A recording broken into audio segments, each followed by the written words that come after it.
Bonjour à tous et ravi de vous retrouver sur le plateau d'IT for Business. Nous continuons à vous décrypter les grands sujets de la cybersécurité. Ce matin, nous parlerons de sécurité d'accès aux données. Alors, une sécurité d'accès qui se doit d'évoluer face aux cyberattaques sans précédent que nous connaissons ces derniers mois. Nous verrons comment gérer ces risques dans un environnement où l'on fait tout maintenant à distance. Nous verrons comment sécuriser les données de son entreprise tout en accompagnant les métiers dans leur business. Alors pour cela, je vais accueillir 4 experts des sociétés Newload, Okta, Beyond Trust et ForcePoint. Et au travers de cas d'usage, ils vont vous permettre de mieux comprendre les sujets d'IAM, de PAM, de DLP et de Zero Trust. Alors nous les retrouverons ensuite tous les 4 pour une table ronde pour comprendre également pourquoi il faut automatiser ces solutions de cybersécurité. N'hésitez pas à utiliser le chat qui se trouve à droite de votre écran. Vous pourrez ainsi dialoguer avec nos intervenants tout à l'heure. Le temps d'un jingle et on se retrouve avec notre premier intervenant. À tout de suite.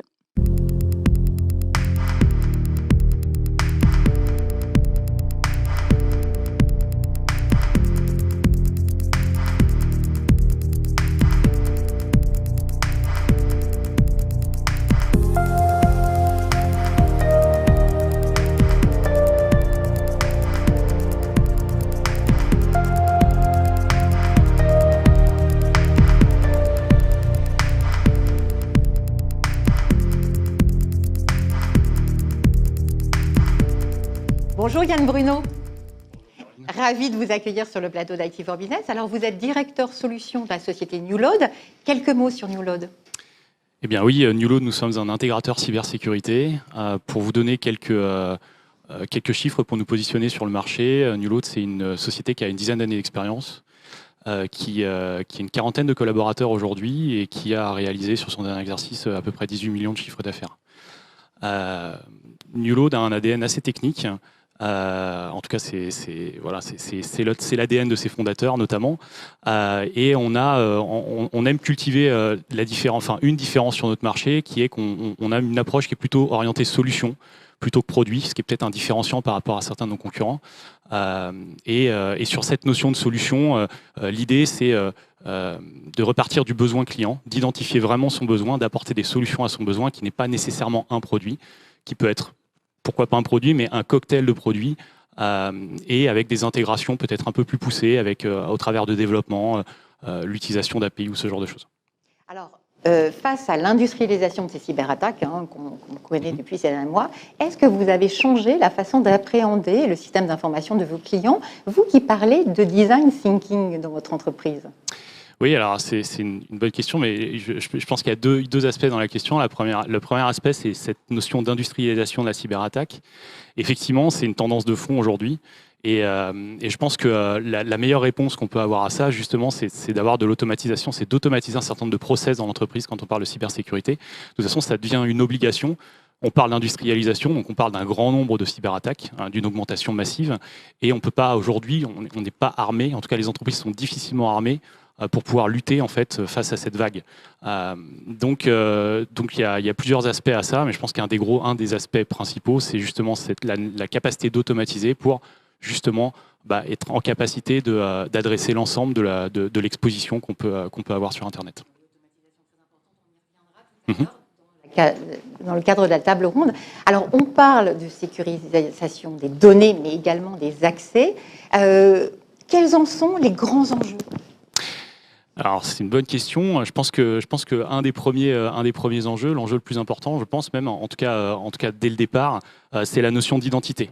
Voilà, la notion d'identité est extrêmement importante. On voit que aujourd'hui, avec le contexte actuel, il a fallu ouvrir massivement en fait les SI. Et donc l'identité est devenue quelque chose de central puisque ça devient de plus en plus difficile, en plus de contrôler tout ce qui est périphérique. Avec l'ouverture sur le BYOD, sur le télétravail, etc. Donc l'identité devient assez centrale. Il y a donc une surface d'attaque qui a énormément augmenté de ce point de vue-là. On voit en plus qu'il y a une démultiplication des types d'identités à gérer ces dernières années. Donc évidemment, on a ses collaborateurs, les identités de ses collaborateurs à gérer au sein de son SI, mais on a de plus en plus de prestataires, de partenaires, de fournisseurs et même de clients aujourd'hui. Donc on a des bases d'identité qui explosent et donc c'est un vrai enjeu à sécuriser. Et ça devient très complexe et c'est vrai que c'est une grosse problématique des entreprises à l'heure actuelle. Oui, d'autant plus qu'on voit en plus que il y a de plus en plus d'attaques de phishing, hein, donc on voit que l'identité est extrêmement attaquée. On estime qu'il y a à peu près 57% des entreprises en 2020 qui ont été victimes d'une attaque de phishing qui a réussi. Donc c'est quand même un chiffre important. Très important. Le deuxième point, je pense, c'est la notion d'homogénéité, on va dire, de la sécurité et en plus de l'expérience utilisateur. Encore une fois, on est dans un contexte particulier. En tout cas, ce contexte particulier a permis de faire une ouverture de fonds, je pense, du SI sur l'extérieur. Aujourd'hui, on a de plus en plus de gens qui télétravaillent et la distinction en fait entre l'interne, l'externe, elle est complètement floue, elle n'existe plus. Et donc on a ce besoin en fait de rendre cette manière de travailler complètement homogène aux utilisateurs, de faire en sorte qu'ils viennent consommer de la donnée, de l'application de la même manière, qu'ils soient à l'intérieur du SI ou depuis l'extérieur. Et de la même manière, il faut aussi apporter la notion de sécurité de manière homogène. Donc on rejoint des concepts de zéro trust. Voilà, qu'on va voir avec l'un de vos partenaires juste après. Exactement. Et le dernier point, la donnée.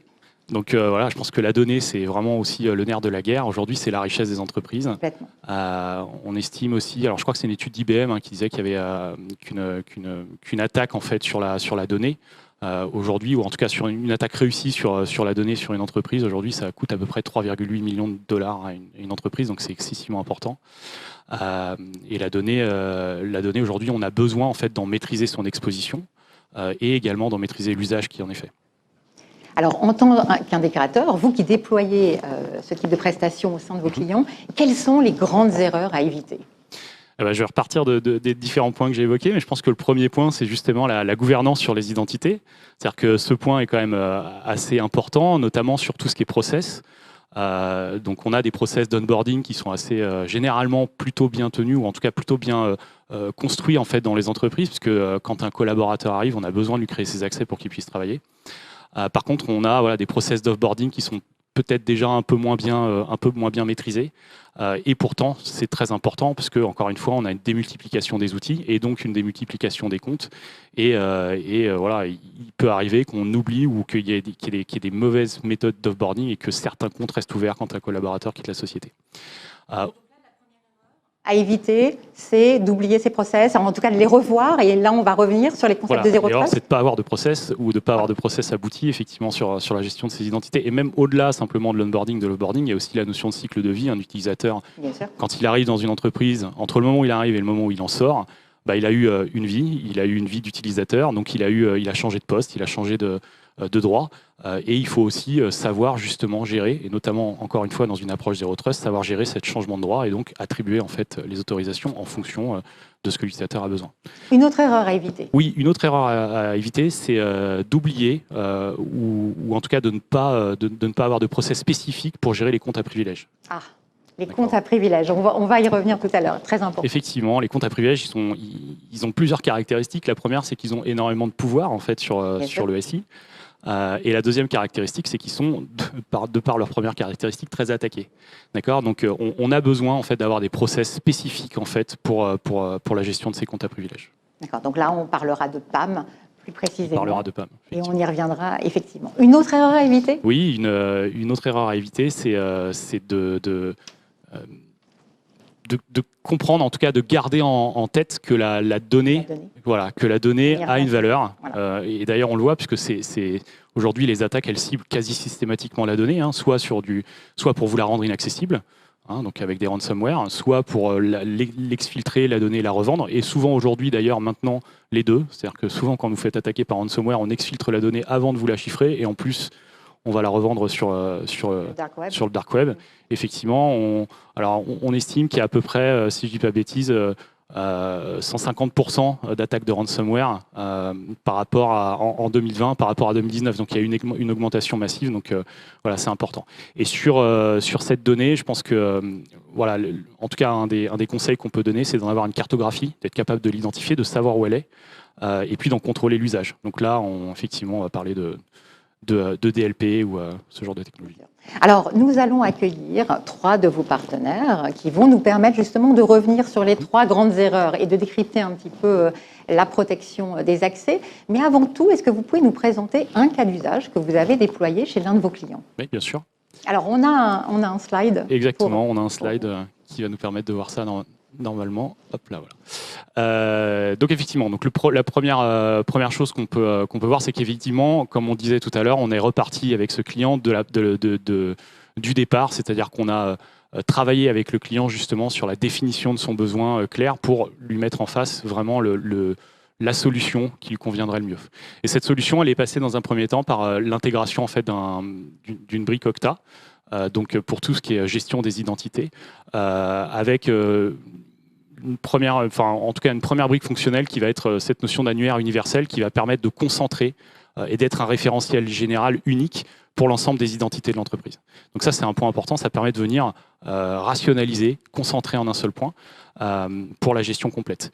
Une fois qu'on a ce point-là, on va pouvoir gérer tout ce qui est cycle de vie de l'utilisateur et puis venir rajouter des notions de sécurité avec du single sign-on pour l'expérience utilisateur et puis du MFA, très important, le MFA pour donc l'authentification multifacteur pour justement se sécuriser au niveau de l'accès des utilisateurs et de l'identité.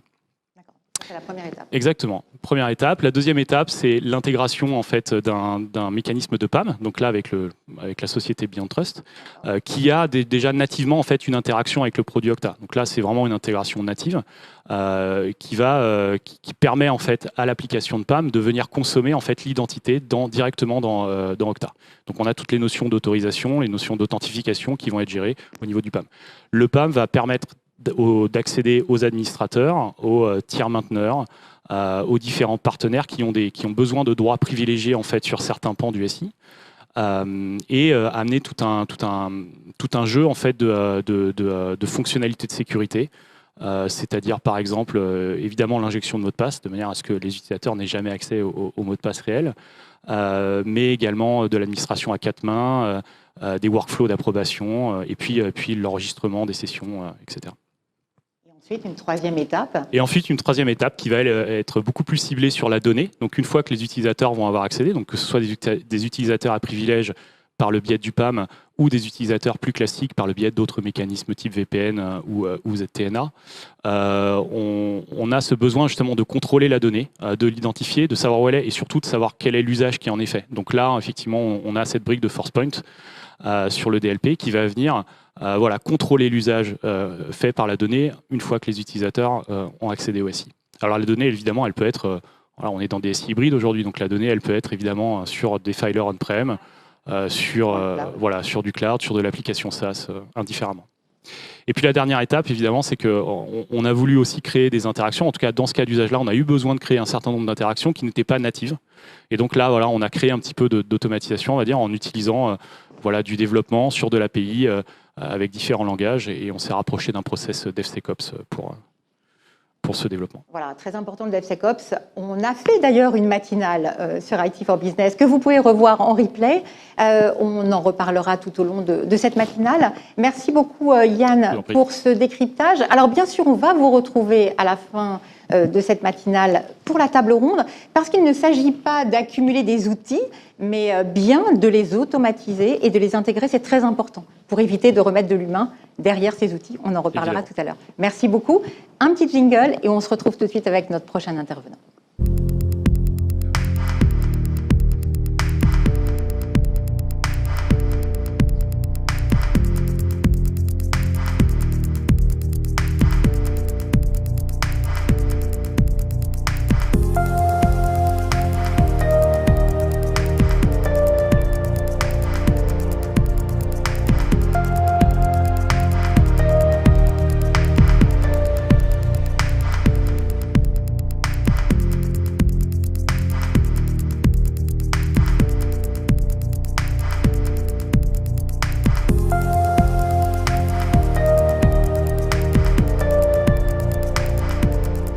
Bonjour Xavier Matisse. Bonjour Caroline. Ravi de vous retrouver sur le plateau de IT for Business. Alors, vous êtes directeur grand compte France pour Beyond Trust, pour Octa, pardon. Voilà, c'est du direct. Je voulais vous la faire. Dites pas ça à mon employeur. Voilà, non, il serait pas pour, d'accord. pour Octa. Est-ce que vous pouvez nous présenter Octa en quelques mots? Avec plaisir. Octa, nous sommes une société américaine basée à San Francisco. On a déjà 12 ans d'existence. 3000 employés à travers le monde, une valorisation de 35 milliards de dollars, une croissance de plus de 50% par an. Et en France, nous sommes arrivés il y a à peine 3 ans. On compte déjà une cinquantaine de collaborateurs et on a le plaisir de continuer à investir de plus en plus pour mieux servir nos clients. Alors, lorsqu'on parle de sécurisation des accès, de quoi parle-t-on exactement? Alors, c'est une très bonne question parce qu'on parle d'un sujet qui est extrêmement d'actualité. Tout à fait. Je crois qu'il n'y a pas une journée où malheureusement on ne voit pas une entreprise qui fait le buzz sur le sujet. Et ça fait déjà une trentaine d'années qu'on cherche à mieux sécuriser ces accès. Alors, la manière dont on le faisait il y a 30 ans est totalement différente de comment on le fait aujourd'hui. Il y a 30 ans, pour sécuriser ces accès, on fermait la porte d'accès pour ces serveurs, et puis globalement, les accès étaient sécurisés. Aujourd'hui, le monde est différent. On parle d'identity as a service. Un utilisateur peut être aussi bien un employé, peut être un prestataire de service, un fournisseur, ou même tout simplement un client. Et une entreprise doit être capable de gérer toutes ces identités de manière universelle. Et ça, c'est quelque chose de très compliqué, parce que finalement, un utilisateur peut avoir n'importe quel type de device, peut se connecter à n'importe quel moment et de n'importe où dans le monde. Et le complexe est à ce niveau-là, parce que finalement, quand on veut être capable de sécuriser ces accès, il faut être capable de les contrôler. Et donc, on ne peut pas finalement contrôler ce qu'on ne connaît pas. Et tout passe par ce niveau-là, parce qu'aujourd'hui, la sécurité, c'est savoir qui a accès à quoi. Et à ce niveau-là, souvent, ce qu'on voit, c'est que la première mission sacrée de la plupart des entreprises est de mettre en place un repository pour avoir cette vue à 360 degrés. Alors, on parle beaucoup de problèmes d'accessibilité. On parle beaucoup de problèmes d'accessibilité. De quoi parle-t-on exactement? Alors, et à qui s'adresse-t-on aussi, peut-être? Ah oui, ça effectivement, c'est pas tout à fait la même question, mais j'ai envie de vous dire, on s'adresse à vous, on s'adresse à tous nos téléspectateurs, on s'adresse à toute personne dans ce monde qui a une identité digitale, et on commence à être extrêmement nombreux. On s'adresse également aux identités non physiques, ça peut être des machines, ça peut être des capteurs qui ont besoin également de consommer des accès à des applications, à des API. Et finalement, le vrai point à ce niveau-là, c'est d'être capable, une fois de plus, de fournir l'accès au bon moment à la bonne personne. Et de les gérer de façon universelle, finalement. Et de les gérer de manière universelle, absolument. Alors, on parle beaucoup de Zero Trust. Est-ce que vous pouvez nous définir ce concept? Alors, je peux essayer. Mais vous allez réussir. Vous êtes un spécialiste chez Octa. Alors, je suis un expert. Aujourd'hui, le Zero Trust, tel que je le perçois, parce que chacun a un peu sa propre définition, mais pour faire une image assez simple, j'aime bien prendre cet exemple. Tout le monde, parce que tout le monde vit dans un monde sécurisé, a construit sa belle maison. Et une belle maison avec des grosses briques bien épaisses, avec également de toutes petites fenêtres pour éviter que des intrus se faufilent par des endroits dérobés. Et on se dit, OK, tout ce qui se passe à l'intérieur de cette maison, finalement, est sécurisé. Et donc, on peut laisser l'accès de manière à peu près libre aux personnes, aux utilisateurs qui sont au sein de ce périmètre qui est le réseau. Et finalement, quand on a besoin d'être à l'extérieur, on n'a pas besoin d'accéder à toutes les applications. On peut utiliser un VPN et à travers finalement sa connexion, consommer des services. Ça, c'est le vieux monde qui aujourd'hui n'existe plus. Il n'existe plus parce qu'il y a déjà plus de 4 milliards aujourd'hui d'identités dans le black market. Et finalement, un hacker, lorsqu'il veut rentrer dans un système d'information, il se log avec un identifiant et un password qui joue. Et ça, c'est terrible parce que automatiquement, ça change la manière de fonctionner à ce niveau-là. Et puis on se rend bien compte avec cette période de Covid que finalement, il n'y a plus personne au bureau. Et le paradoxe a totalement évolué. Alors, quels sont les grands principes du modèle Zero Trust appliqués à la gestion des identités et des accès? Parce que ce modèle, il peut s'appliquer à beaucoup de choses, mais là, plus spécifiquement sur les accès aux données. Oui, déjà, le Zero Trust, c'est quoi? Déjà, c'est être capable de répondre à deux grandes problématiques. La première, c'est d'être capable de savoir qui a accès à quoi, et également d'appliquer ce contrôle, non plus sur le réseau, mais directement sur l'utilisateur. Ça veut dire de déplacer ce centre périmétrique sur l'individu ou la machine, mais sur l'identité. Et ça, c'est quelque chose de nouveau parce que, comme on le disait tout à l'heure, finalement, on veut surtout s'assurer que lorsqu'un utilisateur accède à une information, ça soit bien lui. Donc on va le tester, on va également automatiquement avec des mécanismes de machine learning vérifier d'où il s'est connecté les 10 dernières fois, quel type de navigateur il a utilisé, éventuellement quel type de device il a pour habitude d'utiliser, quel type d'application il consomme habituellement, avant de lui délivrer un accès, voire de le challenger avec un second facteur. Et le Zero Trust n'a absolument pas l'ambition de, finalement, avec Always Verify, Never Trust. Mais c'est Never Trust. Ouais, c'est plutôt l'inverse, mais bon, ça marche dans les deux sens. Il a toujours pour habitude, finalement, les gens peuvent penser que c'est terrible, que c'est quelque chose qui va les contraindre. Un peu comme le port du masque aujourd'hui, où c'est une contrainte et c'est pas forcément... C'est vrai, mais on s'y habitue et on y voit l'intérêt. Néanmoins, le Zero Trust ne vise pas à nuire à l'expérience utilisateur, tout au contraire. Il vise à simplement lui fournir un accès sécurisé, lui offrir un accès qu'on pourrait appeler de moindre droit, pour que justement éviter que derrière il soit victime d'une tentative de hacking.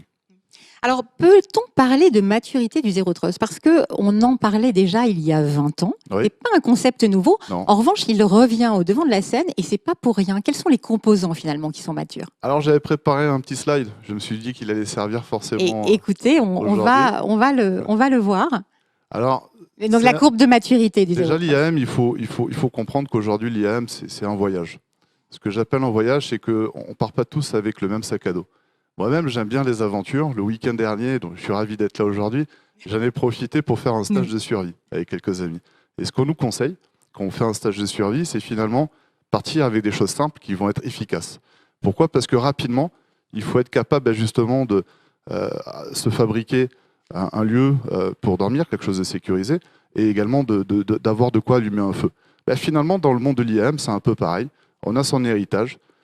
Généralement, beaucoup de grandes entreprises ont racheté aussi de grandes entreprises ou des petites pour tout simplement faire de la croissance externe, pour être capable de proposer des nouveaux services ou même tout simplement attaquer de nouvelles régions et développer leur chiffre d'affaires. Et ce qui se passe, c'est qu'elles ont souvent un héritage de tas de référentiels d'identité, de nombreuses applications qu'il va falloir également sécuriser au niveau des accès. Et très simplement, à ce niveau-là, une des bonnes pratiques, ça va être de réduire son exposition à des attaques. Et pour réduire des expositions à des attaques, il y a 3 bonnes pratiques qu'on peut retrouver effectivement dans cette fameuse journée. La première, qui est généralement perçue comme la première étape, c'est d'avoir ce fameux référentiel, cette vue à 360 degrés de toutes ces identités, peu importe si ce sont effectivement des identités internes, externes, etc.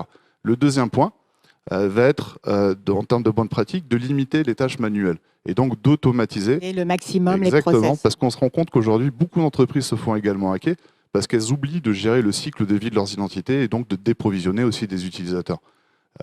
Donc ce point-là est quand même très important en termes de sécurité et peut également avoir un impact en termes de productivité parce que lorsqu'on a un nouveau utilisateur qui arrive ou même tout simplement qu'on rachète une société, il y a un intérêt qui est critique d'être capable justement de leur délivrer rapidement les outils pour qu'ils puissent travailler. Et ça, en termes de productivité, c'est quelque chose que nos clients sont tout à fait capables de mesurer. Oui, puis il ne faut pas oublier, on parle beaucoup de ransomware et des attaquants, mais il ne faut pas oublier, parfois la menace, elle vient de l'interne, juste d'un salarié que l'on licencie et qui va vouloir se venger. Ou, voilà. Donc il ne faut pas oublier cet aspect interne de l'entreprise.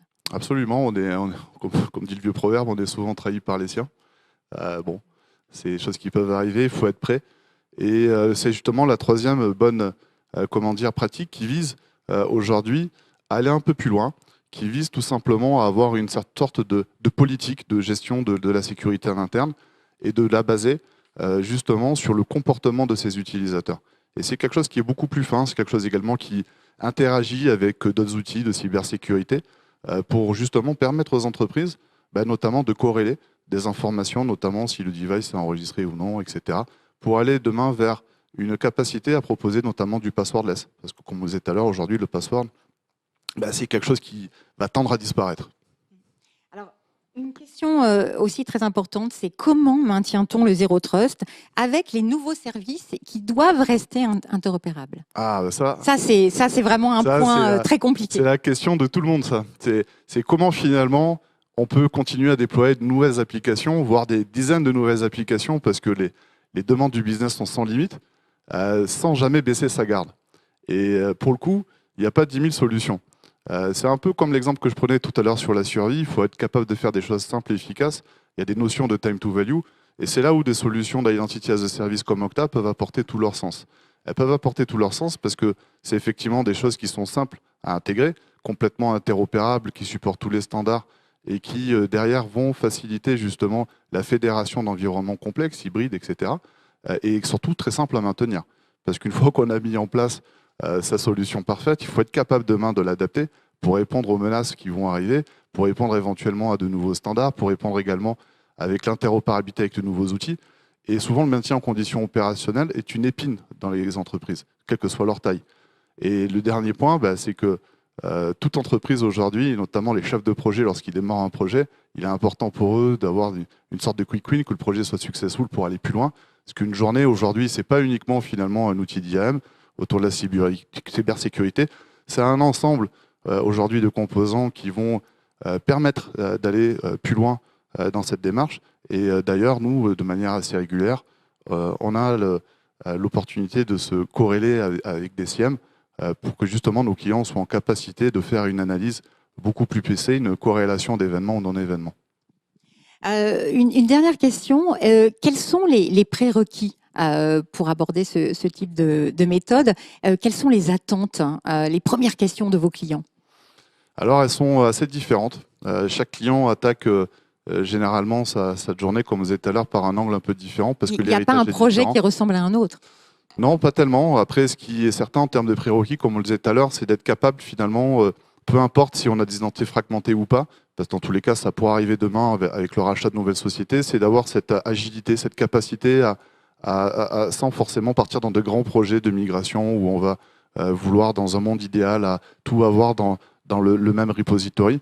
Avoir au contraire cette flexibilité, cette capacité, aller chercher l'information là où elle est, afin de pouvoir justement mieux connaître ses utilisateurs avec tous leurs attributs, avant justement de pouvoir gérer les accès. C'est souvent ça le prérequis, peu importe si c'est un utilisateur interne, externe ou même une identité non physique, qui va permettre à une entreprise de réussir son projet. Après, c'est des projets qui peuvent aller plus ou moins vite, selon les priorités de nos clients. C'est également des projets qui peuvent commencer sur des identités externes. On a fait beaucoup de projets ces derniers temps, notamment autour du B2C, parce que le B2C, c'est un enjeu majeur. Il ne faut pas l'oublier, de plus en plus. C'est un enjeu majeur qui parfois est complexe pour nos clients, parce qu'il y a aussi de la scalabilité à gérer, des pics de connexion. Il y a également la capacité d'offrir une expérience qu'on appellerait sans couture, parce que nous-mêmes, en tant qu'entreprise, on peut avoir des partenariats avec d'autres entreprises, et on souhaite, lorsque notre client finalement consomme, et qu'il ait cette expérience Amazon comme en tant que particulier, et qu'il puisse finalement pouvoir se sentir bien. Et se sentir bien, c'est également se sentir sécurisé, se sentir également connu. Et c'est tous ces mécanismes-là que un méta-annuaire peut offrir. Merci beaucoup Xavier pour cet éclairage. J'en profite pour vous remercier de ne pas m'avoir dit que vous aviez fait un stage de survie juste avant notre matinale. Ça m'aurait inquiété. Oui, bon, on vous retrouve en tout cas pour la table ronde pour parler d'automatisation des outils. Un petit jingle et on se retrouve tout de suite avec notre autre intervenant.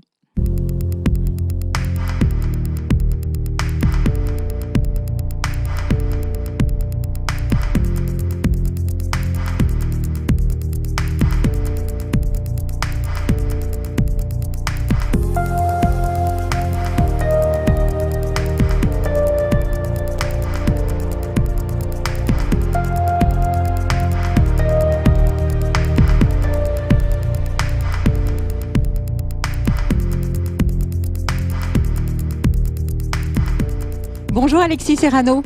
Bonjour Caroline. Ravi de vous retrouver sur le plateau d'IT for Business. Alors vous êtes directeur de la relation des partenaires au sein de Beyond Trust.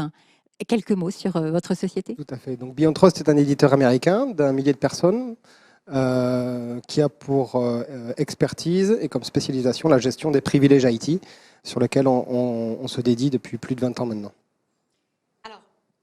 En quoi l'évolution de l'IT, de ces infrastructures, ont impacté la gestion des identités? Parce que là, on est en plein au cœur du sujet de cette problématique des identités. Très bien. Mais effectivement, les infrastructures informatiques, comme chacun le sait, ont beaucoup évolué, se sont beaucoup diversifiés, éclatés pour différentes raisons. Le cloud, le fait de connecter les usines, le fait de diversifier les assets qui accèdent à l'outil informatique et bien sûr la diversification des utilisateurs qui eux aussi ont de plus en plus de besoins de privilèges pour effectuer leur mission. Et c'est dans ce cadre où effectivement l'identité permet de redéfinir ce qui était historiquement la sécurité périmétrique, où on sécurisait l'ensemble des assets d'une entreprise via un périmètre, un périmètre IT. Aujourd'hui, ce périmètre a été complètement éclaté et c'est les identités qui permettent de le redéfinir et de pouvoir avoir une zone de confiance qui correspond aux nouveaux usages, au fait que les utilisateurs sont dans des contextes différents et en utilisant des terminaux différents. Alors on parle de PAM, comment peut-on définir le PAM ? Donc une solution de PAM, c'est une gestion qui va gérer les accès des professionnels de l'IT, c'est-à-dire les personnes qui sont vraiment importantes pour faire tourner l'outil informatique de toute entreprise. Et donc c'est la gestion donc, des accès, des sessions, des identités de ces utilisateurs qu'une solution PAM va donc s'occuper. Et c'est vrai que ce marché est on va dire une discipline bien sûr de la cybersécurité. Plus qu'une discipline à part entière, elle fait partie d'un sous-ensemble qu'on appelle l'identité et l'access management, qui s'occupe donc de l'identité et des accès de l'ensemble des utilisateurs. Le PAM, quant à lui, va s'occuper des utilisateurs qu'on appelle privilégiés. Donc c'est ces fameux professionnels de l'IT qui sont particulièrement important pour la santé et la tenue des services informatiques. Voilà, le PAM, toujours beaucoup d'acronymes dans notre métier, le Privilege Account Management. Alors, est-ce qu'on peut considérer, Alexis, que ce marché est mature ?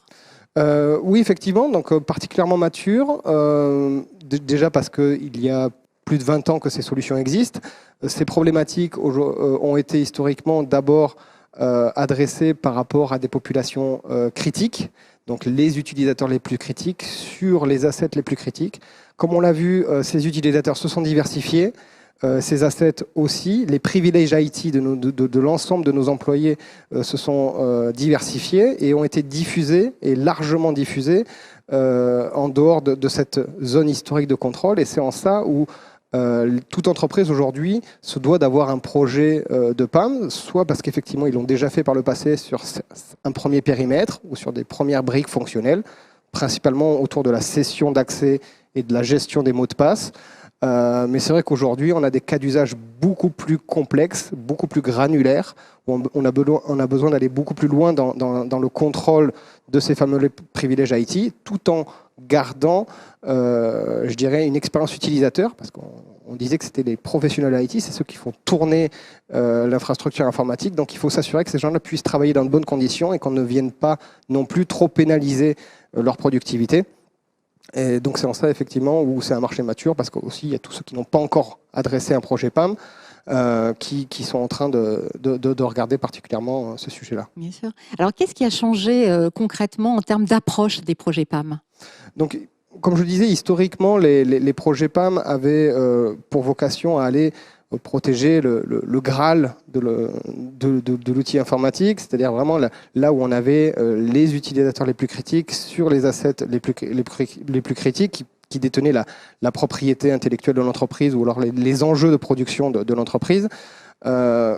Aujourd'hui, un projet PAM est beaucoup plus complexe parce que ces privilèges se sont diffusés. Oui, parce qu'avant, les privilèges étaient chez les administrateurs, Exactement, tout simplement. Exactement, et on se souciait que peu des impacts des privilèges au sein des utilisateurs lambda. Et puis surtout, ces utilisateurs privilégiés se sont diversifiés.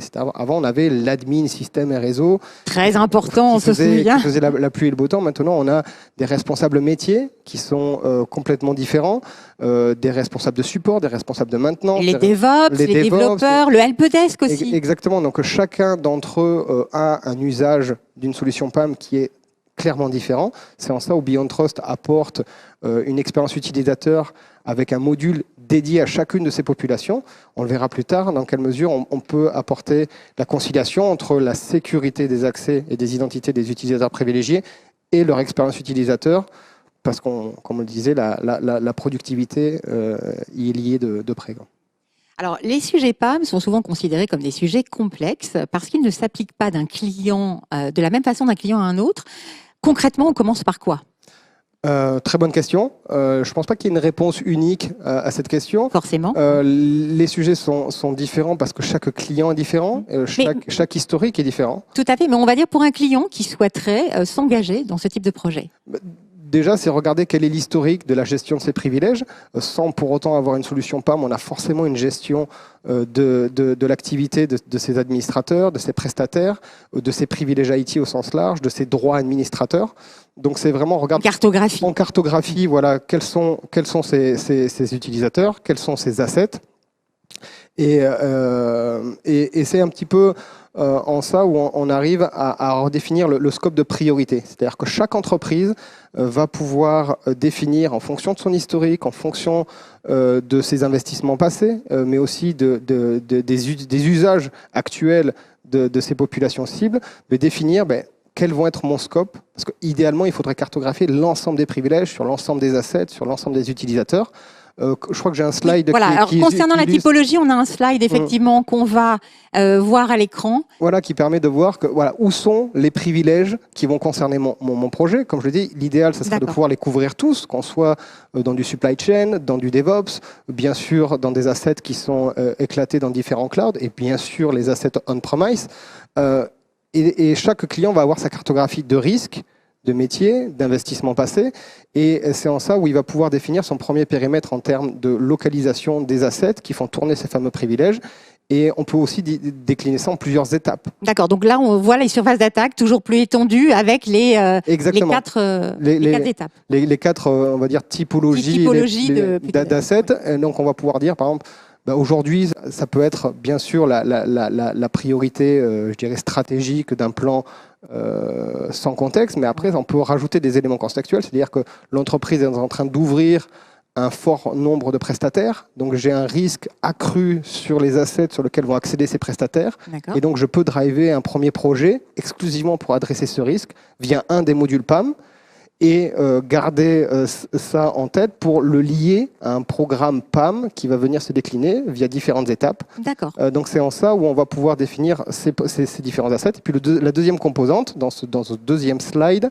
donc effectivement, on a un deuxième slide sur le profil des utilisateurs. J'évoquais la diversification des utilisateurs privilégiés. Donc on voit qu'il y a des différents types de métiers. Bon, bien sûr, on range dans cette catégorie-là les administrateurs historiques, les administrateurs système, réseau.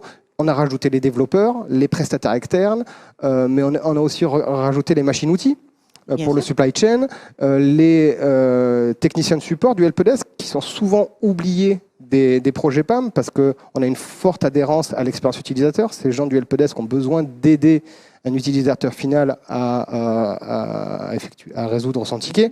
Donc tout ça, c'est des modules différents dans la plateforme Beyond Trust qui vont être agencés. Des fois, complètement, on va intégrer l'ensemble de ces modules dans un projet complexe et souvent très long, ou alors on peut y aller par étapes en fonction des priorités de chacun et la capacité de Beyond Trust d'avoir un quick win sur un projet stratégique rapidement, sans pour autant perdre le fil conducteur, c'est-à-dire son programme PAM qui va permettre de cartographier et de gérer l'ensemble des assets et l'ensemble des typologies d'utilisateurs. Et on voit sur votre schéma, on peut imaginer aussi l'arrivée de nouveaux utilisateurs ou de nouveaux finalement aspect du système d'information. On voit même un des utilisateurs qui est l'utilisateur non privilégié. Alors qu'on s'occupe à gérer les utilisateurs privilégiés, ça paraît un peu un non-sens. C'est parce que justement, on s'est rendu compte qu'un grand nombre de privilèges IT ont été distribués à des utilisateurs non administrateurs. Et pour autant, on leur a donné énormément de pouvoir pour souvent faire des tâches minimes. À un instant donné. À un instant donné. Et on l'oublie. Et donc là, on a la capacité, via un de nos modules, qu'on appelle de l'endpoint privilege management, de donner la capacité à l'utilisateur de faire son travail sans pour autant détenir les droits d'administrateur. On va lui affecter ponctuellement ses droits en fonction de sa tâche sur une application, sur un asset, sur un contexte particulier. D'accord. Alors, en quoi le PAM est devenu si stratégique à l'heure actuelle ? Alors, c'est une question qui est très pertinente parce que plusieurs analystes, le Gartner, il y a quelques années, disait dans son market guide sur le PAM que les technologies de PAM étaient les gardiens des joyaux de la couronne. Et donc, l'une des premières préoccupations? Voilà, ça a été longtemps été classé comme une des premières préoccupations des CISO au niveau mondial. Pourquoi ces commentaires? Tout simplement parce que tout attaquant ou toute attaque, ou en tout cas la grande majorité, ont un point commun, c'est celle d'usurper l'identité d'un utilisateur privilégié via la capture de son mot de passe, via l'escalade de privilèges sur des droits d'administrateur qui lui permettent d'effectuer son méfait. Donc ça ne veut pas dire que le PAM permet de tout bloquer, parce que la menace, le ransomware peut arriver sur le poste, mais dans la quasi-intégralité des cas, on va pouvoir couper l'herbe sous le pied, parce que sans le credential, le malware ne pourra pas avoir d'effets nocifs, et c'est en ça où on est les gardiens des joyaux de la couronne, parce que c'est les fameux golden tickets qui donnent tous les pouvoirs aux attaquants, dont ils sont à la recherche, qu'une solution PAM va s'occuper de garder au chaud. Alors, on a un autre slide aussi qu'on peut montrer. Qui montre bien un petit peu tout ça. Qui est très intéressant sur effectivement les acteurs des menaces. Que vous pouvez peut-être... Oui, donc c'était une manière un petit peu... cette infographie permet de manière chiffrée de montrer que 40%, quasiment 40% des menaces impliquent le vol d'identifiants. Les entreprises qui ont été aussi attaquées par des tiers. Donc on se rend compte aussi que l'augmentation du télétravail a permis d'avoir des privilèges IT en dehors de la sphère historique de confiance. Ce cumul de tous ces éléments montre bien que si on protège bien ces credentials, si on gère bien les droits administrateurs et qu'on les donne de manière vraiment just in time, comme disent les Américains, on s'approche effectivement de ce qu'on a entendu par mes collègues tout à l'heure, c'est de donner le bon accès à la bonne personne au bon moment, pas plus, pas moins. Et c'est grâce à cette approche-là qu'on peut réduire la surface d'attaque de manière drastique. Aujourd'hui, en enlevant les droits d'admin sur un parc, sur les utilisateurs non administrateurs, on a un impact énorme sur l'indice de sécurité et encore plus sur la gestion des identifiants qui vont être injectés, qu'on va enlever. C'est-à-dire que l'administrateur n'a même plus connaissance de son identifiant qui lui permet d'accéder à ses privilèges. On va lui injecter dans sa session à sa place et on va s'occuper de la rotation, du cycle de vie de ce mot de passe pendant toute la durée de son travail, afin qu'il puisse bien sûr continuer à faire son travail avec toutes les évolutions qui sont liées à sa tâche. Alors, il y a un autre aspect qui est très important, on l'a vu dans les différentes cyberattaques, souvent elles viennent de partenaires. Comment vous appliquez cette stratégie aux partenaires de vos clients? Donc, nous avons un module dédié aux approches des tiers. D'accord, donc complètement spécifique. Complètement spécifique. Bien sûr, encore une fois, ce module vient s'intégrer dans la plateforme quand on a une plateforme globale, mais on peut, comme je le disais aussi tout à l'heure, avoir un module prestataire dédié qui va être complètement cloisonné ou intégré à la plateforme en fonction des contraintes des uns et des autres. Et la vraie spécificité, c'est d'avoir une architecture qui permet de diminuer les risques, tout simplement parce qu'on va donner un portail d'accès, on va déployer en DMZ une appliance qui permettra de faire que du flux montant en 443. Donc on va, pour simplifier, proxifier un petit peu toutes les sessions de l'administrateur distant. Il pourra donc proxifier dans son portail SSL ses connexions RDP, ses connexions SSH, afin de pouvoir accéder à la ressource et faire toutes les tâches dont il a besoin pour mener sa mission, tout en respectant les standards de sécurité. On va pouvoir superviser les sessions d'activité, on va pouvoir lui donner accès avec les bons privilèges, encore une fois en injectant son identité pour qu'il puisse faire son travail dans de bonnes conditions. Et bien sûr, demain, s'il a besoin de faire évoluer son périmètre de son activité, on va pouvoir rajouter des nouveaux assets, des nouvelles applications de manière dynamique avec toute la granularité et le management de cet utilisateur afin qu'il puisse continuer à faire son travail dans de bonnes conditions. Alors, ce qui est intéressant, c'est qu'on voit qu'au travers de vos explications, le PAM n'est pas seulement un outil de sécurité, c'est aussi un outil de production. Complètement. C'est-à-dire que, bien sûr, ça a une vocation de sécurité, comme on dit, pour réduire la surface d'attaque, pour augmenter la visibilité, la supervision sur ces profils et ces privilèges IT. Mais c'est aussi et surtout un outil de production dans le sens où les utilisateurs l'utilisent tous les matins pour se connecter et faire leur travail. C'est-à-dire, c'est pas comme une solution antivirale ou un SIEM. S'il ne fonctionne pas, on l'éteint, la production peut continuer. Bien sûr, là, c'est dramatique d'un point de vue sécurité, mais la production peut continuer à travailler. Avec le PAM, s'il ne fonctionne plus, les utilisateurs ne peuvent plus se connecter à leur asset, ils ne peuvent plus faire leur travail, ils ne peuvent plus accéder à leur patrimoine applicatif.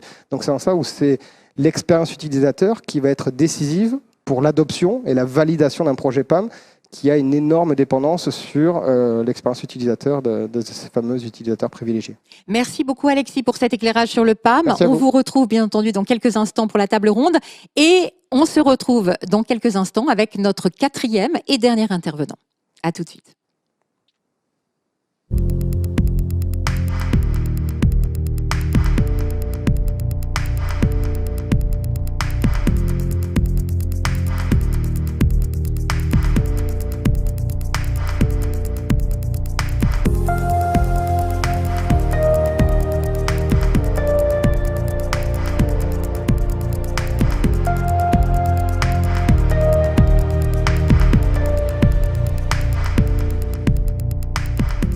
Bonjour Christian Guyon. Bonjour. Bonjour, ravi de vous accueillir sur le plateau d'IT for Business. Vous êtes directeur technique France de Forcepoint. Quelques mots sur votre société. Alors Forcepoint, c'est un éditeur de cybersécurité avec une implantation mondiale, 3000 personnes. C'est un conglomérat de solutions qui a été intégré pour répondre aux nouveaux enjeux de la transformation digitale, à savoir sécuriser les utilisateurs et sécuriser les données dans un contexte d'extrême mobilité. Alors, on va parler beaucoup de données, de fuite de données avec vous, Christian. Mais pourquoi, finalement, on doit aujourd'hui protéger cette donnée au-delà de l'infrastructure ? Alors, en fait, quand on y réfléchit, l'enjeu de protection des données, il a toujours été un enjeu prioritaire. Quand on parle de la sécurité du système d'information de l'entreprise, on parle de la sécurité du patrimoine. Et quand on parle de la sécurité du patrimoine, finalement, on parle des salariés de l'entreprise et des données. Donc finalement, ça a toujours été un enjeu prioritaire. Mais pourquoi plus particulièrement en 2021 quelque part ? Alors parce que beaucoup d'éléments rentrent effectivement en compte. On avait une certaine illusion de sécurité par le passé, par un système d'information finalement assez classiquement des utilisateurs sur du réseau interne qui allaient accéder à des données dans un data center, donc un espèce de confinement et une sécurité basée sur la segmentation. Aujourd'hui, on n'en est plus du tout là, évidemment. À travers la transformation digitale, on a une adoption massive du cloud. On a, encore plus avec le contexte sanitaire, un contexte d'extrême mobilité des utilisateurs. Donc, on est dans ce fameux système Zero Trust que vous avez évoqué précédemment. Et donc, l'objectif, c'est de revenir à l'essentiel. L'essentiel, c'est vraiment de protéger ces données. Après, il y a d'autres éléments qui rentrent en compte. C'est clair qu'à travers les années, la perspective de l'attaquant a changé. On a parlé de la prolifération des attaques. Ça n'a plus rien à voir avec ce qu'on a connu il y a 20 ans. Non, on se rend compte de la sophistication et puis on se rend compte que la cible, de toute façon, des attaquants, c'est tout simplement du vol de données à travers la donnée et l'information qui va être monnayée après sur Internet. Donc c'est vraiment la cible et en même temps, on pouvait penser historiquement que finalement les sociétés qui étaient exposées à ces risques de sécurité avait une certaine notoriété, avait une certaine visibilité sur le marché. Et on se rend compte que la réalité est tout autre, à savoir que toutes les sociétés aujourd'hui sont sujettes à des attaques de sécurité et que toutes les données finalement sont importantes et peuvent être valorisées. Et ce qui est intéressant, au-delà de ça, c'est que on se rend compte que la protection des données dépasse l'enjeu technique. À savoir que, évidemment, quand on parle de protection des données, on est dans un système d'information élargi avec des partenaires, avec des fournisseurs. Et évidemment, les attaquants utilisent la surface d'exposition importante, mais potentiellement les zones les plus faibles. Et donc, se propage finalement cette volonté, cette exigence de sécurité. Et on se rend compte beaucoup dans les appels d'offres, quel que soit le secteur d'activité, que ces exigences de sécurité sont là. Donc, ce n'est pas juste un enjeu technique pour se sécuriser, c'est aussi un service qu'on va proposer à ses clients pour donner un certain nombre de garanties. Donc c'est vraiment définitivement un enjeu métier en 2021. Tout à fait. Alors mais Christian, très concrètement, de quelles données parle-t-on ? Alors finalement, on parle des données qui sont importantes aux yeux du client. Donc chaque contexte est différent. Et on va parler très souvent des données métiers, des données financières, des données ressources humaines, donc qui sont les données communes. Plus particulièrement, ces dernières années, on a beaucoup parlé des données personnelles. Ça a été mis en valeur par le RGPD, avec un certain nombre d'exigences par rapport à ça. Qui a fait du bien aux entreprises, on peut le dire, le RGPD. Qui a fait du bien aux entreprises. Et ce qui est intéressant par rapport à ça, c'est que finalement, la politique de protection des données, elle est uniforme. Donc, quel que soit le point de départ qu'on peut avoir, que ce soit les données personnelles, que ce soit les données liées à un secteur vertical de marché, que ce soit des données spécifiques, on va être capable de les sécuriser et de finalement faire évoluer ce système de façon globale. Alors, quand on parle de protection des données, on parle de quoi exactement en termes de travail? Ça semble pas si évident d'aborder comme ça la sécurité des données. Non, effectivement, c'est surtout complètement contextuel, encore une fois. Donc, beaucoup lié au métier de l'entreprise. Alors, en fait, on pourrait synthétiser par 4 axes majoritaires.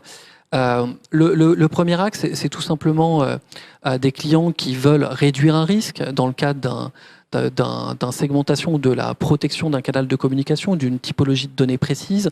Et dans ce cas-là, on va être vraiment uniquement sur la traduction technique d'un besoin métier, donc un cas relativement précis, relativement spécifique. Ce qu'on va retrouver également, c'est malheureusement des clients qui ont subi une attaque de sécurité et donc qui construisent une politique de protection évidemment qui se base aussi sur ce qu'ils ont subi. Et ce que je trouve le plus intéressant, c'est finalement tous les autres. Tous ceux qui se disent qu'ils n'ont pas forcément le niveau de maturité pour adopter un système de protection des données. Et évidemment, il y a des solutions à mettre en face. On n'a pas forcément besoin d'avoir une pondération de la valeur de cette donnée dans l'environnement. On est capable, dans un premier temps, de faire de l'identification, de comprendre, de détecter les mouvements de données, les dépôts de données, et en fonction de ça, d'affiner finalement son jugement et de commencer à élaborer une politique de protection future. Et enfin, les derniers points, c'est se baser finalement sur des outils déjà internes. Très souvent, il y a eu des ébauches, des choses qui ont été faites, parce qu'encore une fois, l'enjeu de protection des données, il est complètement majeur. Donc de se baser sur ce qui a été fait pour adopter une politique une protection de sécurité plus industrielle. Alors, en fonction de ces 4 axes que vous venez de nous exposer, quelle méthode finalement il faut adopter? Une approche vraiment pragmatique. L'objectif, c'est vraiment de se focaliser sur la valeur de ce qu'on va apporter. Donc on n'est pas, encore une fois, dans la philosophie de la sécurité. L'objectif, c'est pas un enjeu technique. L'objectif, c'est vraiment d'apporter de la valeur à l'entreprise. Donc l'idée, c'est vraiment d'être pragmatique, de choisir ce qui est prioritaire, encore une fois, en fonction du contexte, et d'être capable de se baser là-dessus, mais surtout de voir à plus long terme, mais de vraiment tirer tout de suite profit de ce qu'on va mettre en place et que cette valeur soit reconnue par tout le monde. Alors, on le sait, les données ont explosé ces 2 dernières années, même, et on sait que ça ne va que perdurer, puisqu'on a l'explosion des données avec l'arrivée des IoT un petit peu partout. Comment, finalement, on peut garder cette sécurité dans le temps? Parce qu'avec l'arrivée de ces nouvelles données, comment est-ce qu'on gère tout ça? C'est ce qui est effectivement le plus important. Parce que ce qu'on se rend compte, c'est que le système d'information est en perpétuelle évolution et que le besoin à un instant T est plus le même à l'instant T plus 1. Donc l'objectif, c'est surtout pas de répondre à un besoin qui va devenir obsolète dans le temps. Donc ça passe par finalement trois axes.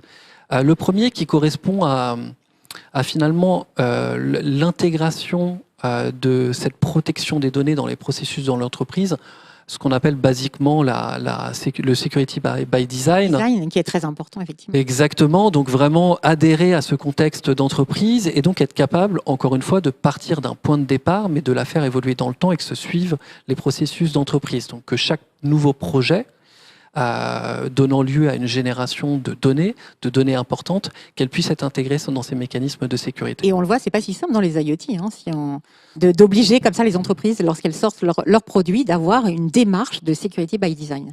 Non, c'est sûr, mais le temps finalement qu'on va passer initialement, on va le gagner x10 sur la suite. Et après, derrière, au-delà de l'intégration, il y a l'exploitation. L'exploitation au quotidien. Donc, c'est là où l'automatisation, qui est aussi un des mots-clés très importants de cette session, l'automatisation importante.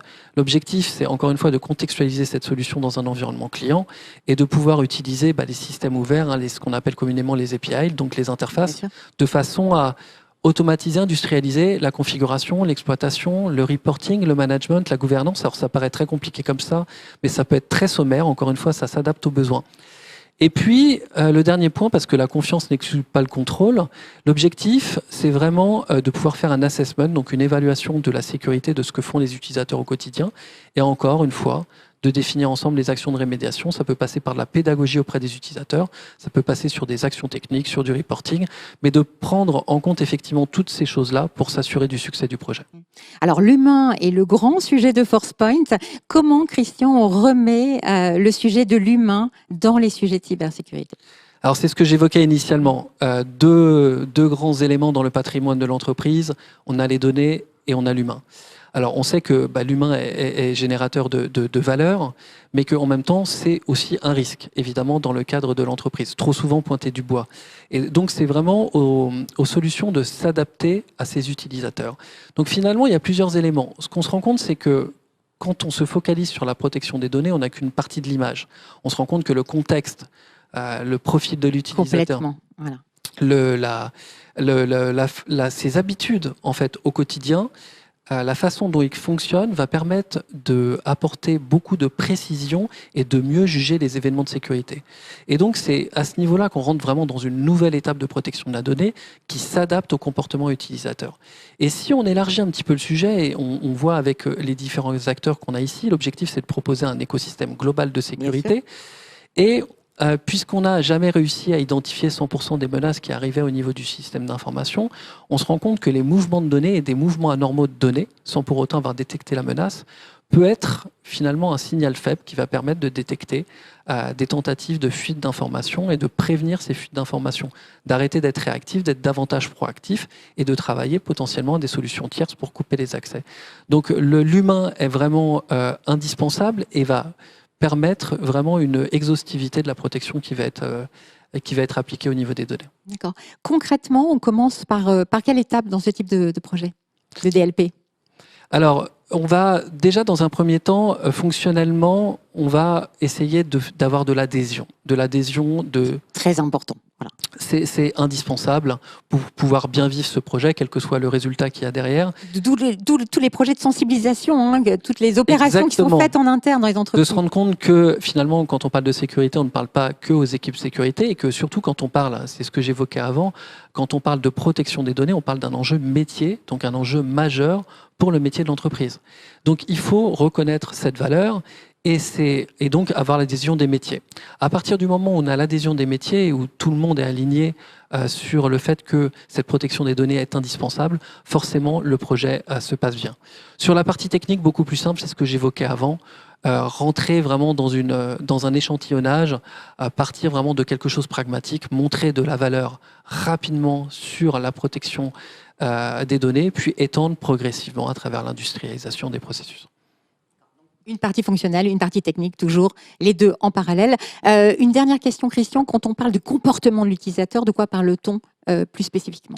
Alors on va parler finalement, ça représente 3 éléments. Le profil de l'utilisateur, donc qui en est globalement, ses habitudes d'utilisation.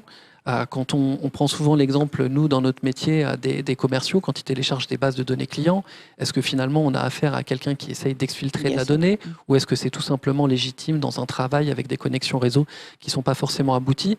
Et on se rend compte que le contexte et les utilisations de travail vont donner évidemment beaucoup d'éléments et beaucoup de précision dans l'analyse de ces différents événements. Donc l'objectif, c'est d'allier ce profil utilisateur avec ses habitudes d'utilisation.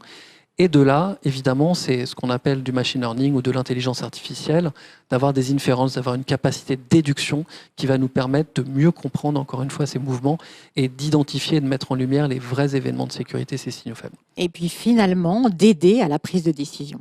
Tout simplement. Voilà, important, d'où l'automatisation, on y revient. Je crois que c'est un peu le mot-clé de notre matinale. Merci beaucoup Christian, vous restez avec moi, puisque maintenant on va retrouver tous nos intervenants pour comprendre pourquoi, à nouveau, il est important d'automatiser ces solutions de cybersécurité lorsqu'on parle de protection des données. À tout de suite.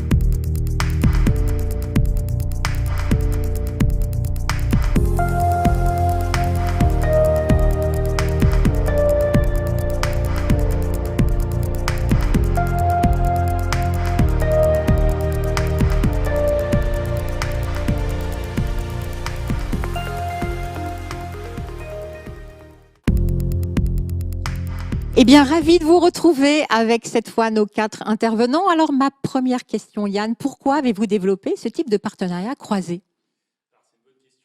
Tout simplement de par leur complémentarité. On a 3 offres différentes sur différents pans de la sécurité du SI qui sont totalement complémentaires, en tout cas sur certains cas d'usage. Donc c'est ça l'idée, c'est aussi de pouvoir adresser justement des cas d'usage de bout en bout chez nos clients. Donc vraiment, encore une fois, d'amener cette notion de solution par rapport à une problématique et pas seulement de venir intégrer un produit qui va couvrir une partie seulement de la problématique. Donc c'est vraiment ça l'idée. Et évidemment, ça peut avoir besoin, on peut avoir besoin dans ce type de solution, comme je le disais, d'adaptation. C'est-à-dire que les produits ont des interactions natives. Mais potentiellement, il y a des interactions, en tout cas des certains cas d'usage clients qui nécessitent d'avoir des customisations particulières.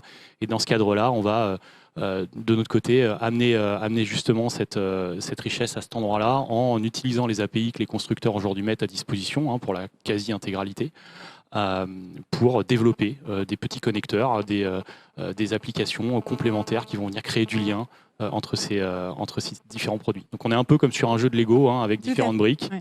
Voilà, et on vient l'a les bien assembler. Compris, en tout cas.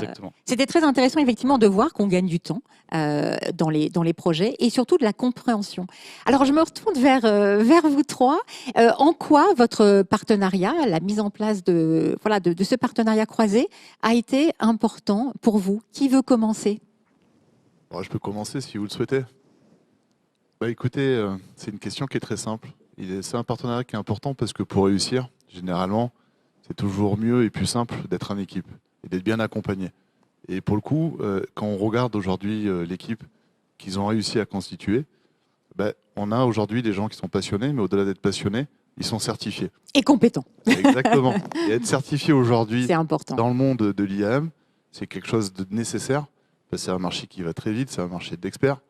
Et c'est aujourd'hui également, même pour nous en tant qu'éditeurs, un gage de sécurité.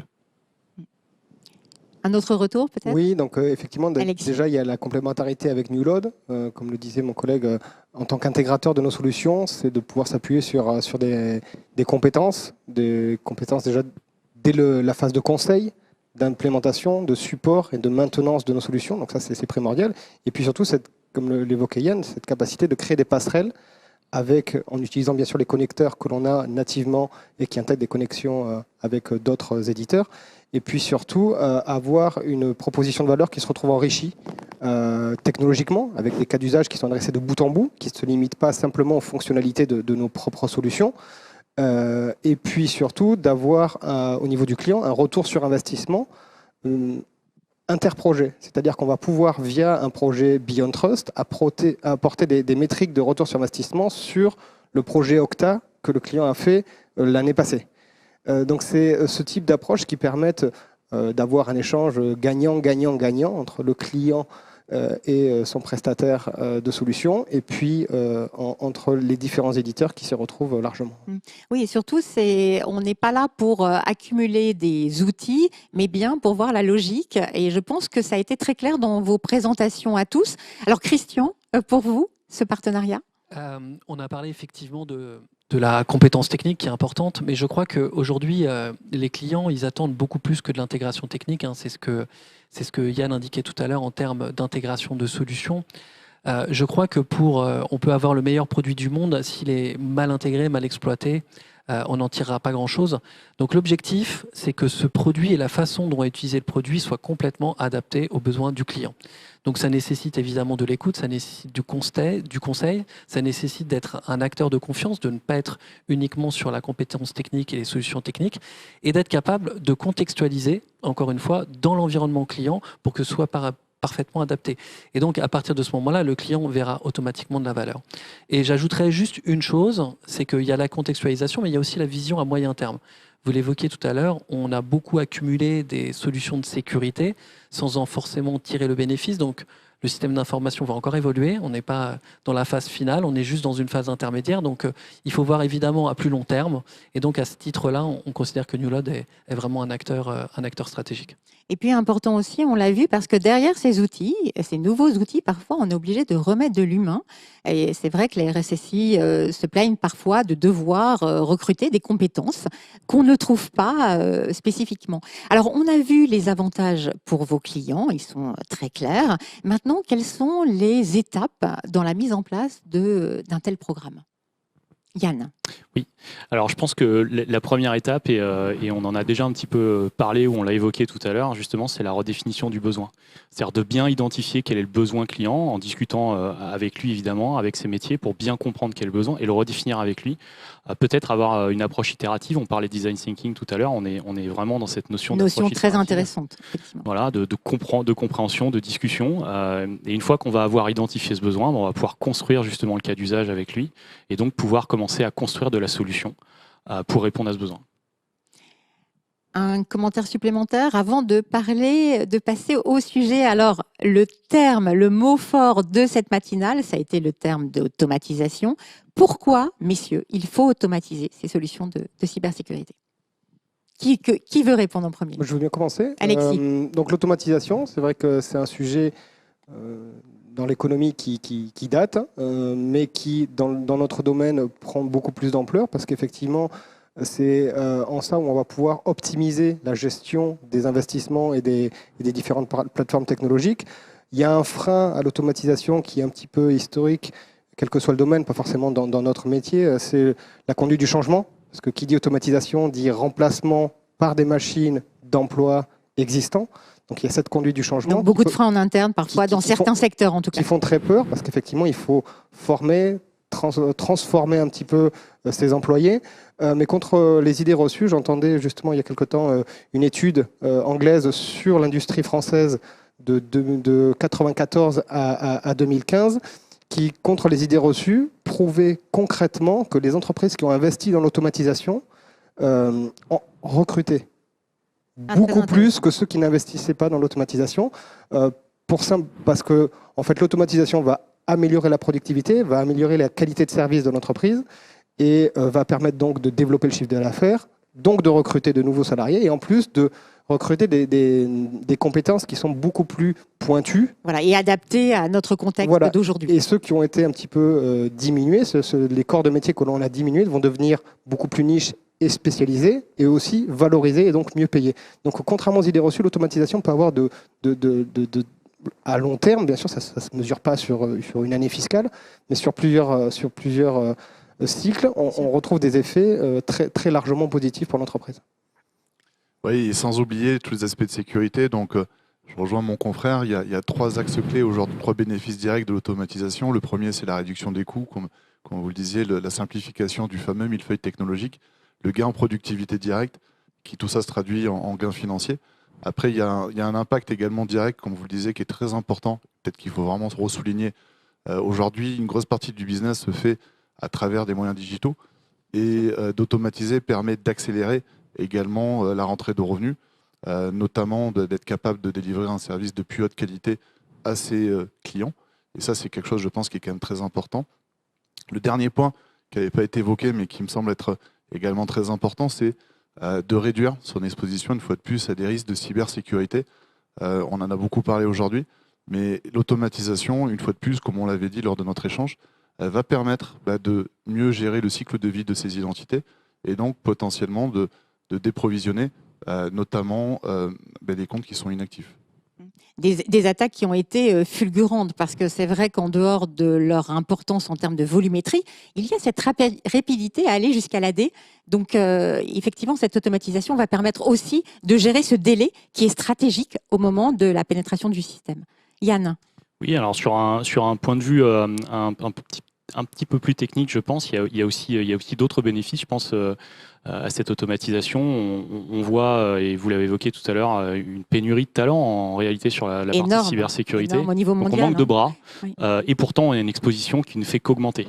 Donc on a un nombre d'attaques à gérer, un nombre d'assets à sécuriser qui est en expansion perpétuelle, et pourtant on a toujours le même nombre de bras, voire ça diminue même peut-être en fonction des secteurs et du temps, mais voilà, donc je pense qu'il y a une vraie problématique à ce niveau-là, et en réalité on n'a pas vraiment le choix que d'automatiser, parce que on ne sait pas couvrir, on n'arrivera pas à couvrir l'ensemble du périmètre qu'on doit couvrir avec les ressources qu'on a aujourd'hui. Alors, c'est le gros challenge des années, ou même maintenant. Il y a beaucoup d'initiatives pour augmenter les formations, ouvrir des écoles, sensibiliser. Christian, ce sujet, vous le connaissez bien. Oui, c'est sûr. Je pense que c'est aussi, il y a beaucoup de choses qui ont déjà été dites, que l'objectif, c'est aussi de valoriser le service de sécurité. On a été très longtemps, trop longtemps, vu comme des bloqueurs en fait, du métier. Ce que j'évoquais tout à l'heure, on doit être vraiment des accompagnateurs. Et finalement, le bénéfice, au-delà du bénéfice technique, du bénéfice financier qu'on a évoqué tout à l'heure, c'est un bénéfice dans la valorisation de la sécurité qu'on va mettre en place dans l'entreprise. Et c'est un bénéfice dont tout le monde va pouvoir tirer. Donc vraiment, l'automatisation est définitivement aujourd'hui indispensable pour asseoir le niveau de sécurité, le valoriser, accompagner les métiers de l'entreprise. Alors, on a quelques questions. Je voudrais qu'on prenne le temps d'y répondre. Alors, je vois sur le chat, alors une première question, l'utilisation des API constructeurs ne nécessite-t-elle pas une certaine expertise? Ça, c'est une question pour vous, Yann. Oui, en tout cas, je vais essayer d'y répondre. Vous voulez que je la relise ou Non, je pense que j'ai bien compris la question. Toujours l'importance des API. Oui, et puis effectivement, oui, il y a besoin d'une certaine expertise. C'est-à-dire que, en fait, les gens qui vont travailler sur ces aspects-là, ils ont quelque part besoin de cette double compétence, c'est-à-dire d'une compétence très orientée cybersécurité. Ou infrastructure, et puis également une compétence de développement, parce que voilà, pour travailler avec ces API, il va falloir avoir des compétences en différents langages de programmation, peut-être du Python, des outils type Ansible ou ce genre de choses, voire d'autres langages de programmation. Et c'est quelque chose qui n'est pas forcément courant. En tout cas, dans notre domaine, c'est pas forcément des profils qui sont très courants. Nous, Newload, on a été assez, je pense, en tout cas, on a essayé de prendre ce virage assez rapidement, il y a quelques années déjà, donc c'était peut-être un peu en avance de phase. On a peut-être été un petit peu justement early adopter sur ce type de technologie. C'était un vrai risque. Je pense que ça paye aujourd'hui. Je pense qu'aujourd'hui, on voit qu'il y a un vrai intérêt en fait à avoir ce type de profil et cette compétence DevSecOps, je pense, pour aller justement vers ce type d'automatisation. Sur cette question, vous voulez réagir ? Très rapidement, c'est vrai qu'on a besoin d'être accompagné en tant qu'éditeur d'un partenaire qui est capable de comprendre bien sûr la solution en détail et surtout de prolonger un petit peu son existence pour la ramener dans le monde réel du client, dans ses cas d'usage réels. Et c'est vrai que ça passe par une customisation qui est inexorablement du développement spécifique quand on va très loin dans la customisation. Et c'est vrai que c'est en ça où les trois éditeurs leaders, chacun de son segment, sont partenaires avec Newload, parce qu'on sait reconnaître et trouver ses compétences pour pouvoir justement, encore une fois, rajouter cette partie-là dans la proposition de valeur Vidant Trust. Aujourd'hui, on est très fiers en rendez-vous face à un client de dire oui, tout à fait, ce cas d'usage est totalement adressable, pas notre solution, mais par la solution plus l'expertise et le développement spécifique du partenaire qui va ramener ça, comme je disais, dans le monde réel. Bien sûr, Xavier ? Oui, éventuellement, juste pour compléter, on parle d'API constructeur, c'est quelque chose d'important parce qu'aujourd'hui, on parle également d'API économie et c'est un axe fort aujourd'hui de développement de la plupart des entreprises, notamment pour mettre en place des partenariats stratégiques et offrir de nouveaux services à leurs propres clients. Et ce qu'il faut souligner, c'est également comment on sécurise ces API. Et au même titre qu'on peut sécuriser les applications, on peut gérer les accès pour s'assurer que les personnes qui y derrière les applications qui cherchent à se connecter à un API sont bien également ce qu'elles prétendent être. Et de manière générale, la bonne nouvelle, c'est que la plupart des acteurs du marché autour des API utilisent des standards. Et l'un des standards s'appelle OAuth. Et aujourd'hui, on peut très facilement arriver à construire des infrastructures avec des serveurs d'autorisation de type OAuth as a service. D'accord, ben merci pour cette réponse. Alors, je vois une autre question. Comment permettre à un utilisateur d'accéder à son système d'information en utilisant un fournisseur d'identité tierce? Qui veut répondre? Ah ben ça, je crois que c'est spécial. C'est une question qui est pour nous, celle-ci. Alors, allons-y. Alors oui, effectivement, on a de plus en plus d'identity providers. Nous-mêmes, en tant que particuliers, actuellement, il ne faut pas oublier de faire ses impôts. Et on a par exemple France Connect. Merci du conseil. On rappelle à tout le monde. Petit rappel, il y a différentes échéances qui arrivent, et pour certains qui sont déjà passés. Et de ce fait, aujourd'hui, France Connect est un identity provider. C'est vrai. Mais vous avez aussi une entité sur Facebook, sur Google, également à votre entreprise. sur différents outils. Et éventuellement, vous avez aussi des partenaires qui ont leur propre identity provider qu'ils ont construit chez eux.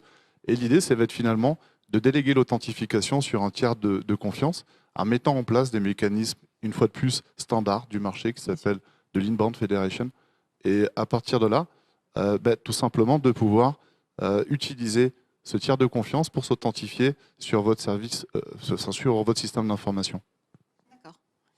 Je pense que c'est un point qui est valable pour toutes nos solutions, c'est qu'il y a un point de passage qui est inéluctable, c'est effectivement d'aller s'intégrer avec les mécanismes d'authentification de l'entreprise, quels qu'ils soient, quelle que soit leur maturité. Mais souvent, il faut peut-être les accompagner dans une évolution.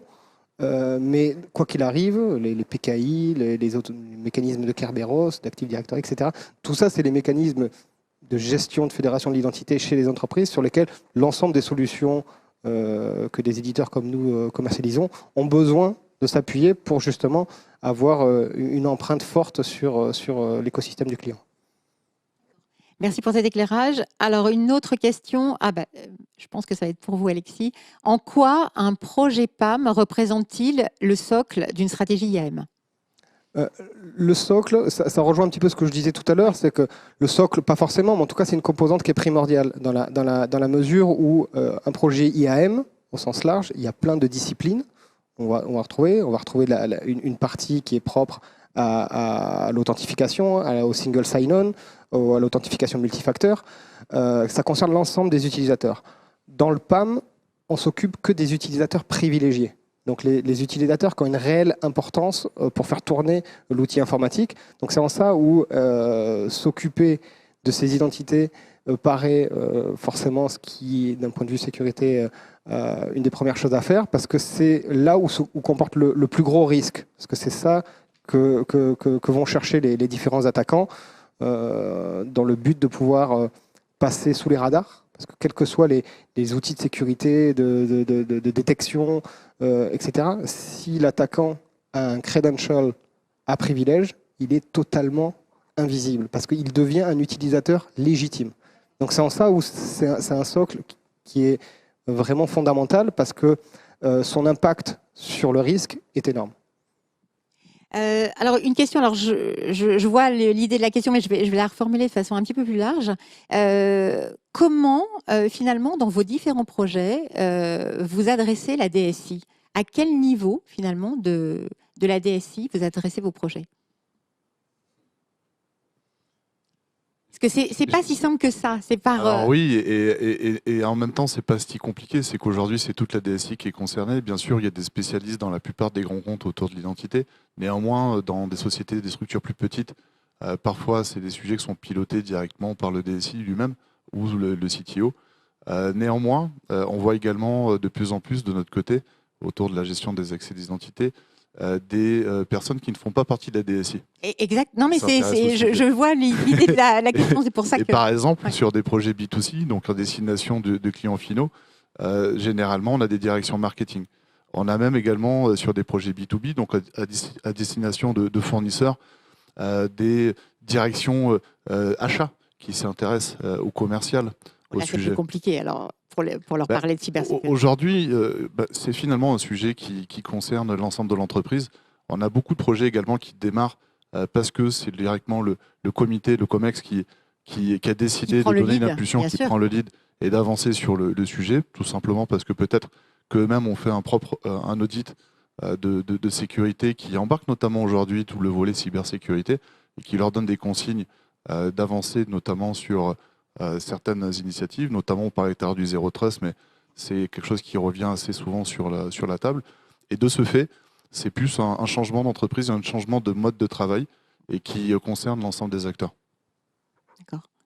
Pour Christian, en matière de DLP. Alors, nous, historiquement, évidemment, on parle beaucoup de sécurité. Donc, les premiers interlocuteurs vont être les prescripteurs, sont très souvent les RSSI, donc les responsables de la sécurité. On va parler également aux équipes de production, mais c'est vrai que, évidemment, ça adresse tout le monde et ça adresse tous les sujets. Et ce qu'on se rend compte, c'est que beaucoup de nouveaux interlocuteurs rentrent en ligne de compte. On évoquait tout à l'heure les métiers. On voit aussi des nouveaux rôles, tels que les responsables Digital Workplace. C'est vrai, très important. Qui qui sont finalement les premiers sponsors. Parce que, notamment, quand on parle de protection des données, quand il s'agit d'adoption du cloud, et sans mettre en cause le fournisseur de cloud spécifique, la première question qui se pose, c'est la surface d'exposition, ces données qui sont sur Internet, sur lesquelles on n'a plus forcément la main, dont on ne sait pas forcément les usages qui sont faits. Donc l'objectif, c'est de s'interroger là-dessus, et après, évidemment, d'avoir une réflexion plus globale, parce qu'encore une fois, dans tout sujet de sécurité, on va parler d'homogénéité. Donc l'objectif, c'est pas de traiter un cloud ou plusieurs clouds, c'était de traiter la donnée où qu'elle soit.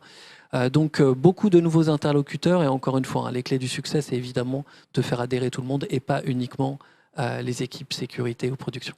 Mais très intéressant, donc on note bien, voilà, de nouveaux entrants sur les décisions. Alexis ? Oui, donc effectivement, sujet transverse. De plus en plus. De plus en plus de métiers impactés par l'IT, par la sécurité IT.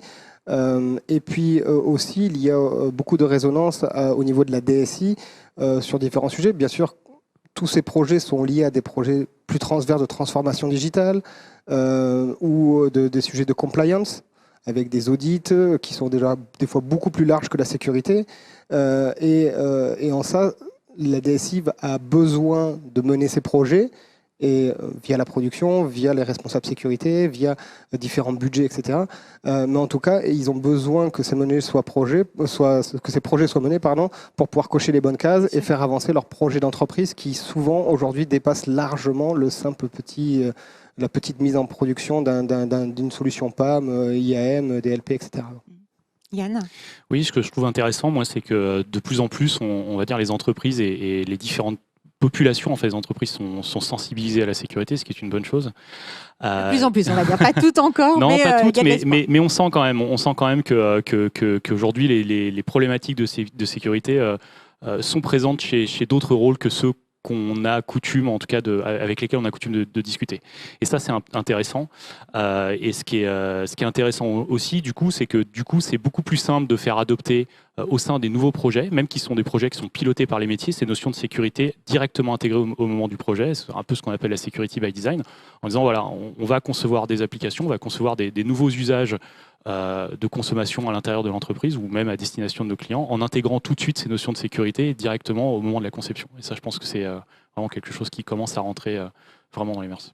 Alors, on arrive à la fin de cette matinale. Je vous remercie énormément pour vos témoignages. C'était extrêmement instructif. J'aimerais, juste pour conclure, un dernier mot. On va commencer par vous, Christian. Un conseil, une dernière idée que vous souhaitez donner à nos auditeurs. Démystifier le chantier de protection des données. Évidemment, il est indispensable et majeur, mais surtout, il est simple à adresser. Aujourd'hui, les solutions sont complètement matures et donc, on a effectivement les bons partenaires pour accompagner et rentrer dans un écosystème de global. Donc, ne pas sous-estimer cet enjeu particulièrement majeur. Qui est majeur, mais on démystifie. Alexis ? Oui, donc dans la gestion des privilèges, c'est arriver à cartographier et surtout à réfléchir à comment ont été distribués ces fameux privilèges et est-ce qu'on n'a pas été, passez-moi l'expression, été à la chasse aux papillons avec un bazooka pour des raisons de production. Parce que l'utilisateur avait besoin de faire fonctionner son application, de résoudre son ticket ou quelle que soit la raison. Donc c'est arrivé vraiment à définir, voilà, est-ce qu'on n'a pas trop diffusé ces privilèges et parce que c'est là où réside le fameux risque de cette surface d'attaque qui est beaucoup trop étendue. Et souvent, les PDG sont assez étonnés des droits qu'ils ont donnés à leur entourage. À leur propre secrétaire. Exactement. Parce qu'elle a besoin de tout faire pour aider le grand voilà. patron. Et souvent, c'est une bonne expérience de leur permettre de cartographier cela. Xavier, un dernier mot. Oui, n'oubliez pas que justement le sujet des identités et donc de leurs accès est un sujet qui est très large et qui uniquement ne cible pas que les employés. De ce fait, je pense qu'il est pertinent de considérer le time to value et de ne pas chercher à passer des années à vouloir tout consolider dans un seul repository. Il vaut mieux s'appuyer sur des technologies qui vont vous permettre d'avoir cette vue à 360 degrés sans passer sur des projets astronomiques pour pouvoir se concentrer step après step sur des cas d'usage complètement différents et donc justement de pouvoir bénéficier d'une vraie solution d'Identity as a Service pour l'ensemble des cas d'usage. Yann, le mot de la fin? Oui, alors juste pour revenir justement sur le marché de la sécurité et un petit peu la manière dont sont équipées aujourd'hui les entreprises. Elles ont énormément d'outils et je pense qu'elles n'en tirent pas tous les bénéfices qu'elles pourraient en tirer, notamment, encore une fois, en les faisant potentiellement travailler ensemble. Donc je pense qu'il y a là aussi de bonnes réflexions à avoir sur comment exploiter en fait l'ensemble des outils qui sont déjà présents dans les sociétés pour, là encore, en tirer plus que simplement ce qu'elles offrent de par elles-mêmes. Eh bien, merci beaucoup Yann, merci beaucoup à tous. J'espère, vous aviez été très nombreux à vous inscrire à cette matinale. J'espère que vous avez pu en tout cas comprendre les grands enjeux de la sécurité des accès de la donnée. Et on se retrouve très vite pour parler de cybersécurité sur le plateau de IT for Business. À très bientôt.